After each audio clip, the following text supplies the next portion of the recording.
আজকে বানাবো গাজরের হালুয়া। গাজরের হালুয়া কিন্তু গরম গরম খেতে ভীষণ ভালো লাগে। তাহলে চলো শুরু করি বন্ধুরা, দেখতে থাকো আমি আমার আজকের রেসিপি কী করে তৈরি করব। এখানে গাজর, একদম ফ্রেশ গাজর নিয়ে ভালো করে ধুয়ে একটা গ্রেটার দিয়ে গ্রেট করে নিলাম। এরপর গ্যাসের উপর একটি কড়াই চাপিয়ে দিলাম। কড়াইয়ে আমি ঘি গরম করতে দিয়ে দিলাম। ঘিয়ে আমি 2-4 দানা জিরে দিয়ে দিলাম। গাজরের হালুয়াতে জিরে ভাজার গন্ধটা, ঘিয়ের মধ্যে জিরে ভাজার গন্ধটা ভীষণ ভালো লাগে। এরপর দিয়ে দেবো আস্তে আস্তে করে সব গ্রেট করা গাজরগুলোকে দিয়ে দিলাম। এখন নাড়াচাড়া করে নিয়ে গাজরটাকে ঢেকে দেব। গাজরটা অনেকটাই মজে গেছে, এখানে আমি ড্রাই ফ্রুট দিয়ে দেবো।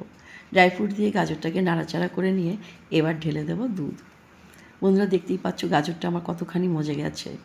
এখন এখানে দুধটা ঢেলে দেবো। দুধ আমি আগের থেকে 2 কেজি দুধ গরম করে একদম গাঢ় করে নিয়েছিলাম। এখন এখানে আমি দুধটা ঢেলে দেবো। দুধে দেখতেই পাচ্ছ কতখানি সর জমেছে। সরযুক্ত দুধটাকে আমি ঢেলে দেবো। কিছুটা ঢেলে দিলাম, বাকিটা আমি আবার ঢেলে দেবো।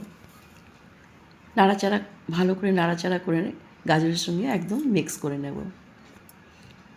বাকি দুধটা এবার আমি এখানে আবার ঢেলে দেবো। 2 কেজি গাজরের সঙ্গে 2 কেজি দুধ আমি এখানে একদম মিক্স করে দিলাম। এবার দুধটাকে শুকিয়ে নেব। 2টো ছোটো এলাচ ফাটিয়ে দিয়ে দিলাম।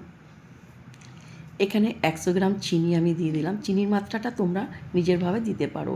আর নামাবার সময় ঘি দিয়ে দিলাম।